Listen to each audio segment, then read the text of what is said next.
Grabe, sobrang lakas ng ulan. Ayan. So ito, nagbabaha-baha na dito. Pero huwag kang mag-alala, may pag-asa pa.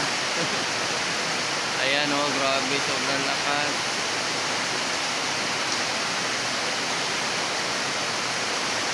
Yung place dito, binabaha na oh.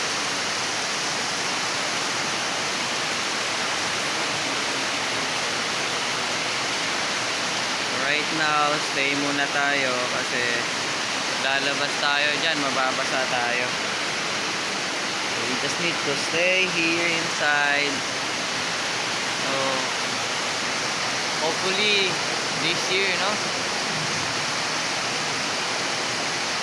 Hindi na tayo mababasa ng ulan. Ngayon, tiis-tiis lang muna.